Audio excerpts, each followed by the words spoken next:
अस्सलामुअलैकुम नाज़रीन, मैं मोहम्मद असलम हुसैन सियासत की ख़बरों में आप सबका इस्तकबाल करता हूँ। आज 1 अक्टूबर 2023 है।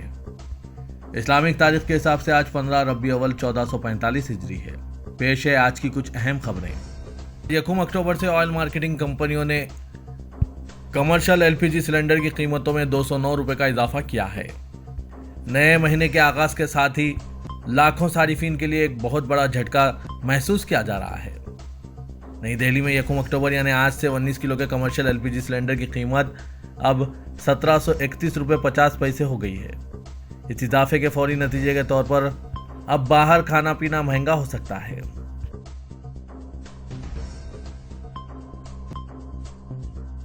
आसाम के धोबरी जिले में आज इतवार की अलग सुबह जलजले के झटके महसूस किए गए। जलजले की शिद्दत 3.1 रेक्टर स्केल बताई गई है। नेशनल सेंटर फॉर सेस्मोलॉजी ने बताया कि जलजला अलग सुबह 3 बजे 17 किलोमीटर की गहराई में आया। जलजले का मरकज धोबरी जिला बताया गया है। इससे पहले उत्तराखंड के उत्तरकाशी जिले में 3.0 के शिद्दत के जलजले महसूस किए गए थे। गुज़िश्ता जुमे के बाद हफ्ते को भी मध्य प्रदेश के सिवनी जिले में जलजले के झटके महसूस किए गए थे। लोगों ने हफ्ते की शाम 6 बजे झटका महसूस किया। मौसला इतला के मुताबिक बारिशों के बाद इस तरह के झटके पिछले 4 साल से आते रहे हैं, जो बारिश रुकने के बाद खुद ही रुक जाते हैं। मणिपुर में जारी तशद्दुद के दरमियान बीजेपी की रियासती इकाई ने इस मामले में अपनी ही रियासती हुकूमत को जिम्मेदार ठहराया है। मणिपुर बीजेपी की रियासती यूनिट ने पार्टी के कौमी सदर जेपी नड्डा को एक खत लिखा है, जिसमें कहा गया है कि रियासती हुकूमत रियासत में जात पात के तशद्दुद को रोकने में नाकाम रही है। बीजेपी सदर जेपी नड्डा को लिखे गए इस खत में रियासती पार्टी सरबराह ए सरदा देवी की क़यादत में 8 लीडरों ने अपनी हुकूमत पर यह इल्ज़ाम लगाया है। इतना ही नहीं, लीडरों ने खत में वज़ीर-ए-आज़म नरेंद्र मोदी से मुलाकात का भी मुतालबा किया। बीजेपी मणिपुर यूनिट ने कहा है कि मौजूदा बदामनी 3 मई 2023 से शुरू हुई, जिसको तकरीबन 4 माह हो चुके हैं। ख़ास तौर पर इस अरसे में आम लोगों को अपनी रोज़मर्रा की ज़िंदगी में शदीद मुश्किलात का सामना करना पड़ रहा है और इसके लिए हुकूमत खुद जिम्मेदार है।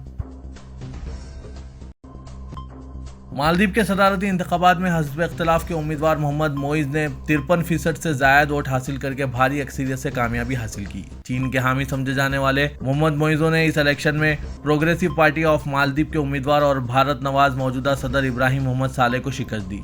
मोइज़ो इस वक्त मुल्क के दारुल-हुकूमत माली शहर के मेयर हैं, जो चीन के साथ मजबूत ताल्लुकात की वकालत करते हैं।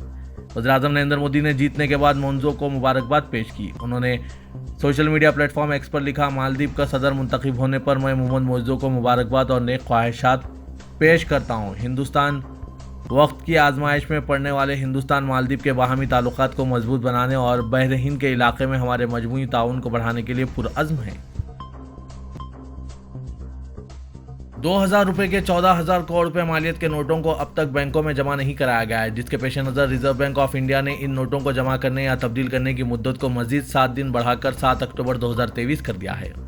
रिजर्व बैंक ने कहा कि हफ्ते को 2000 रुपये के नोट जमा कराने या तब्दील कराने की आखिरी तारीख थी, लेकिन जुमे की शाम तक 14,000 करोड़ रुपये मालियत के नोट ना तो जमा किए गए और ना ही तब्दील किए गए। इसका मतलब यही है कि ये नोट बैंकिंग सिस्टम में वापस ही नहीं आए। इसी के पेश नज़र तारीख में तोसी का फैसला किया गया है। बैंक ने कहा है कि 29 मई को जब 2000 के नोट वापस लेने का फैसला किया गया था, तो उस वक्त 3,52,000 करोड़ रुपए मालियत के नोट सिस्टम में थे और 29 सितंबर तक 3,42,000 करोड़ रुपए मालियत के नोट ही जमा या तब्दील करवाए गए हैं, जो 2000 के कुल नोटों का 96% है। 4% नोट अब भी बाकी है। बीजेपी के लिए एक बड़ी शर्मिंदगी की खबर सामने आई है। पार्टी के रुकने पार्लियामेंट सतीश गौतम की एक वीडियो सोशल मीडिया पर वायरल हो रही है, जिसने हलचल मचा दी है। वीडियो में गौतम को कैमरे में कैद किया गया है। वो खातून रुकने असेंबली के कंधों पर हाथ रखकर किसी को पसंद ना आने वाले हरकतें करते नजर आए, जब वो दोनों स्टेज पर मौजूद थे। इस इशारे से रुकने पार्लियामेंट को बेचैनी महसूस हुई, जिसने इसे अपनी सीट तब्दील करने और स्टेज पर किसी और जगह मुंतकिल होने का इशारा किया। 25 सितंबर को पेश आया ये वाक़या सोशल मीडिया पर बड़े पैमाने पर गर्दिश कर रहा है। हालांकि सरकारी तौर पर इसकी तस्दीक नहीं हो सकी है। ये वाक़या कौल के एमएलए अनिल प्रसाद के तरफ से श्री राम बैंकेट हॉल में पंडित दीनदयाल उपाध्याय की यौम पैदाइश की याद में मुनक़िदा एक प्रोग्राम के दौरान पेश आया। रुकने पार्लियामेंट ने खातून रुकने असेंबली को छेड़छाड़ के तरीके से हाथ लगाया, जो वीडियो में कैद हो चुका है। इस हरकत पर नाज़रीन आपकी क्या राय है, कमेंट के जरिए ज़रूर बताइएगा।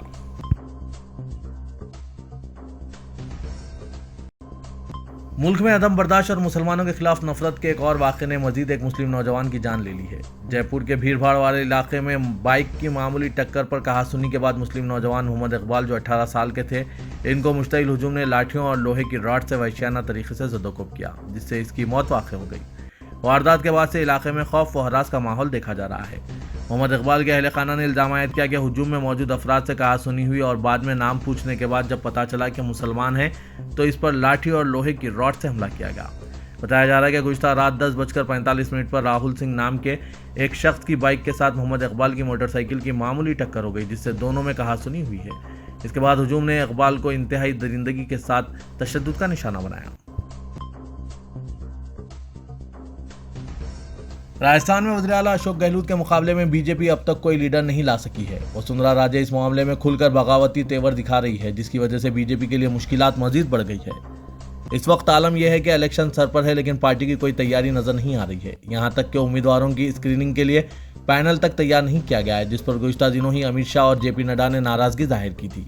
अब इत्तलात है कि इन दोनों लीडरों ने राजस्थान बीजेपी के तमाम अहम लीडरों को दिल्ली तलब किया है। जिन लीडरों को दिल्ली बुलाया गया है, इनमें साबिक वज़ीर-ए-आला वसुंधरा राजे, रियासती सदर सीपी जोशी, असेंबली में अपोजिशन लीडर राजेंद्र राठौर, मरकजी वजीर गजेंद्र सिंह शेखावत और मरकजी वजीर अर्जुन राम मेघवाल के अलावा कुछ दीगर लीडर शामिल हैं। इनमें से कुछ लीडरान दिल्ली में ही मौजूद हैं, जबकि बकिया लीडरान आज दारुल-हुकूमत दिल्ली पहुंच रहे हैं। इसी रोज कई मीटिंगें तय की गई है।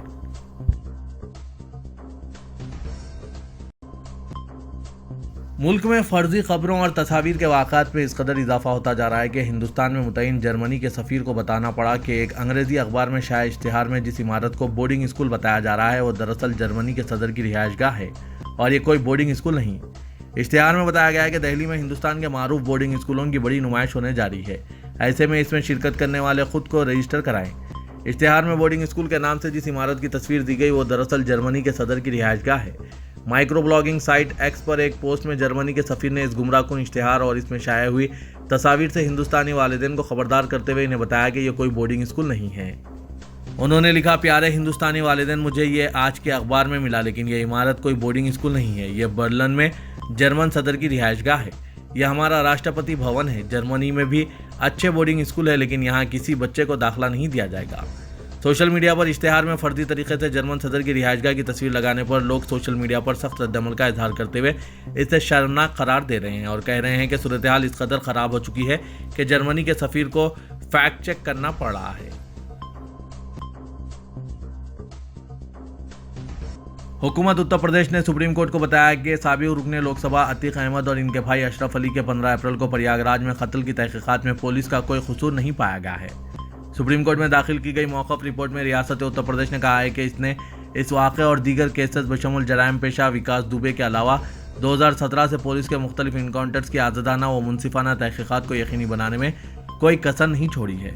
वाज़ेह के 60 साल अतीक अहमद और अशरफ को 3 अफराद ने इंतहाई करीब से गोली मार दी थी, जिन्होंने अपने आप को सहाफ़ी जाहिर किया था। रियासत तेलंगाना की सियासत फिलवक्त अक़लियतों बिलखुसूस मुसलमानों के इर्द गिर्द घूम रही है। इसकी असल वजह यह है कि तेलंगाना के 119 असेंबली हलकों में 40 से ज़्यादा हलकों में मुसलमानों का फैसला कुन मौक़िफ़ है। इसका मतलब यह है कि मुसलमान किसी भी जमात को इक़्तिदार पर बिठाने और इक़्तिदार से महरूम करने में अहम रोल अदा कर सकते हैं।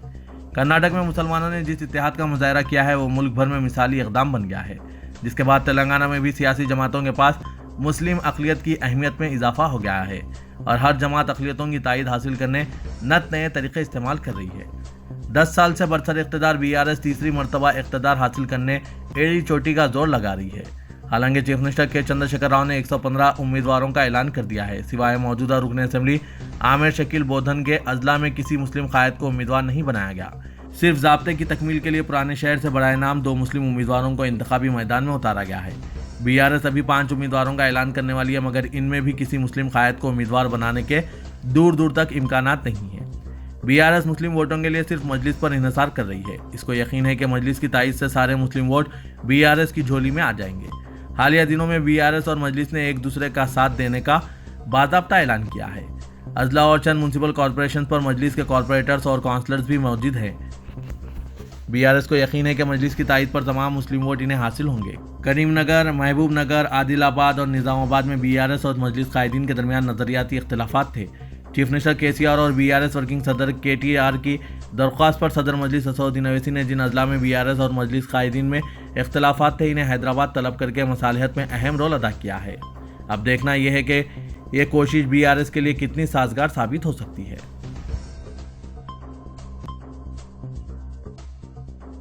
चीफ इलेक्टोरल ऑफिसर विकास राज ने कहा है कि तेलंगाना में शेड्यूल के मुताबिक इंतखाबात कराने हम तैयार हैं। इंतखाबात के लिए वसी तर इक़दाम किए जा रहे हैं। विकास राज ने कहा कि सेंट्रल इलेक्शन कमीशन तेलंगाना इंतखाबात का जब भी शेड्यूल जारी करेगा, आज़ादाना मुनसिफाना इंतखाबात कराए जाएंगे। सहरोज़ा दौरे पर सेंट्रल इलेक्शन कमीशन की टीम 3 अक्टूबर को हैदराबाद पहुंच रही है। तमाम जिला collector, superintendent police, city police commissioners, enforcement agencies से खुसूसी मुलाकात होगी। इंतखाबात के इनेकाद और दीगर उमूर पर चीफ सेक्रेटरी डीजीपी से मुलाकात की जाएगी। पहले दिन तमाम सियासी जमातों से सेंट्रल इलेक्शन कमीशन टीम का इजलास मुनक्किद होगा। तेलंगाना में 10 मुस्लिम सियासी जमातें हैं। रुकन असेंबली चंद्रान गुट्टा व कायदे मजलिस मुकन्नना पार्टी अकबरुद्दीन ओवैसी ने कहा कि हुकूमत चाहे किसी की हो, अवामी मसाइल की यकसोई और इन हुकूमतों से अपने काम कराने का हुनर मजलिसी क़यादत को आता है। यही वजह है कि रियासत तेलंगाना अक़लियतों और दीगर कमज़ोर तबक़ात की तरक्की और खुशहाली के मामले में मुल्क की दूसरी रियासतों से बेहतर है। उन्होंने कहा कि मुत्तहिदा रियासत में कांग्रेस के चीफ मिनिस्टर्स का दौर हो या तेलुगु देशम का दौर या तेलंगाना की तश्कील के बाद केसीआर की हुकूमत, मसाइल पर मजलिस ने कभी समझौता नहीं किया, बेबाक तरीके से मसाइल उठाए और इनकी यकसुई करवाई। रुकन पार्लियामेंट हैदराबाद और सदर कुल हिंद मजलिस इत्तेहादुल मुस्लिमीन असदुद्दीन ओवैसी ने हल्का असेंबली याकूतपुरे के बल्दी डिवीजन, रेन बाजार और कुर्मागुड़े में 17 करोड़ के तरक्याती कामों का इफ्तिताह किया। बल्दी डिवीजन रेन बाजार में 8 करोड़ 89 लाख और बल्दी डिवीजन कुर्मागुड़े में 8 करोड़ 24 लाख रुपए के कामों का इफ्तिताह किया गया। इस मौके पर रुकन असेंबली याकूतपुरा सैयद अहमद पाशा कादरी, रुकन कानून साज council Mirza Rahmat Baig Quadri, Yasir Arafat youth leader Majlis व इंचार्ज हल्के असेंबली याकूतपुरे के अलावा मोहम्मद वासे कॉरपोरेटर रेन बाजार और शफात अली नुमाइंदा कॉरपोरेटर कुर्मागुड़े के अलावा दीगर मुहिब्बान मजलिस की बड़ी तादाद मौजूद थी, जिन्होंने सदर मजलिस का शानदार खैर मकदम किया। हैदराबाद मेट्रो रेल प्रोजेक्ट के पुराने शहर तक तोसी के लिए एहतजाजी प्रोग्राम तेज हो गए हैं। Old city metro rail JAC के कायदीन ने आज बीआरएस हुकूमत को मुतनबा किया कि अगर इसने पुराने शहर हैदराबाद के लोगों के साथ धोखा किया तो इसे बख्शा नहीं जाएगा। मजीद कहा कि वो मेट्रो रेल के हुसूल के लिए अपनी जद्दोजहद को तेज करेंगे। उन्होंने कहा कि अपने एहतजाज के एक हिस्से के तौर पर अक्टूबर के पहले हफ्ते में मुजव्विज़ा फलकनुमा मेट्रो रेल डिपो पर एक ज़बरदस्त धरना दिया जाएगा। एनएसएस में मीडिया के नुमाइंदों से बात करते हुए old city metro rail JAC कायदीन और टीपीसीसी इंचार्ज कारवान हल्का उस्मान बिन मोहम्मद अल हादरी, सीपीआई रियासती सेक्रेटरीट के रुकन ईटी नरसिम्हा, सीपीआई के अलावा हैदराबाद जिला सेक्रेटरी टीपीसीसी कारवान असेंबली हल्का, टीपीसीसी सेक्रेटरी के वेंकटेश और दीगर मौजूद थे। उन्होंने कहा कि यह अफसोसनाक है कि रियासती हुकूमत पुराने शहर में मेट्रो रेल की तोसी में ताख़ीर कर रही है। Hyderabad city police commissioner CV Anand ने आज मिलादुन नबी सल्लल्लाहु अलैहि वसल्लम जुलूस के पेश नज़र आला ओहदेदारों के साथ एक वीडियो कॉन्फ्रेंस मुनक्किद की। उन्होंने इंस्पेक्टर, सब इंस्पेक्टर्स और दीगर ऑफिसर से इंतजामात के सिलसिले में बात की और ट्रैफिक इंतजामात का जायजा भी लिया ताकि मिलादुन नबी सल्लल्लाहु अलैहि वसल्लम का जुलूस बआसानी गुजर सके। इस मौके पर उन्होंने कहा कि गणेश जुलूस का कामयाबी के साथ इख्तिताम हो गया। उन्होंने तमाम इलाके में पुलिस पेट्रोलिंग करने की हिदायत दी, खुसूसन जहां दोनों फिरकों की आबादी है। जीएचएमसी कमिश्नर रोनाल्ड रोज की इत्तला के बमुजिब 2 अक्टूबर यानी कल पीर को गांधी जयंती के मौके पर जीएचएमसी हुदूद में तमाम स्लॉटर हाउस और retail meat and beef shops बंद रहेंगे। कमिश्नर ने तमाम अहदेदारों को हिदायत दी है कि इन अहकामात पर अमलावरी के लिए जरूरी इक़दाम करें। हैदराबाद क्रिकेट एसोसिएशन के इंतखाबात 20 अक्टूबर को मुनक्किद होंगे। Electoral officer VS Sampath Kumar ने इस खुसूस में एक नोटिस जारी की। नोटिस में संपत कुमार ने कहा कि सदर, नायब सदर, सेक्रेटरी, जॉइंट सेक्रेटरी और खाजिन और काउंसलर के लिए इंतखाबात मुनक्किद होंगे। नोटिस के साथ उन्होंने 149 मुल्हक क्लब्स, अजला और साबिक मर्द व ख़वातीन क्रिकेटर्स की फहरिस्त जारी की जो इंतखाबात में वोट देने का हक रखते हैं। कोई भी क्लब रायदही के लिए अपने नुमाइंदे को तब्दील करना चाहता है तो वो 4, 5 और 7 अक्टूबर को ऐसा कर सकता है। HCA के गुज़िश्ता इंतखाबात सितंबर 2019 में मुनक्किद हुए थे और साबिक भारतीय क्रिकेट कप्तान मोहम्मद अजहरुद्दीन और इनका पैनल कामयाब हुआ था। ताहम इनकी मियाद सितंबर 2020 में ख़त्म हो गई थी और तब से इंतखाबात होने थे। भारतीय जनता पार्टी के मुअत्तल लीडर व रुकन असेंबली गोशा महल मलून राजा सिंह, जो अपनी तकरीर और जहर अफशानी के जरिए हमेशा एक फ़िरक़े के लोगों को निशाना बनाते हैं, इस बार उन्होंने हुकूमत को निशाना बनाया है। राज सिंह ने रियासती हुकूमत से मुतालबा किया कि गोशा महल हल्के में बनाए गए डबल बेडरूम वाले मकानात सिर्फ मुकामी लोगों को अलॉट किए जाएं, ना कि बाहर के लोगों को। एमएलए ने कहा कि वजीर बल्दी नजवनस केटी रामाराव और दीगर आज धूलपेट का दौरा कर रहे हैं ताकि डबल बेडरूम वाले मकानात के दस्तावेजात मुस्तफिदीन को सौंप दिए जाएं। मैं वजीर केटी रामाराव से दरख्वास्त कर रहा हूं कि धूलपेट में तामीर करदा 145 डबल बेडरूम मकानात सिर्फ इन लोगों को दिए जाएं जो गुड़म्बे के कारोबार से वाबस्ता थे और हुकूमत के दबाव की वजह से इसे रोक दिया गया। उन्होंने कहा कि मैं इनकी हालत जार और इनकी बहाली की जरूरत को उजागर कर रहा हूँ।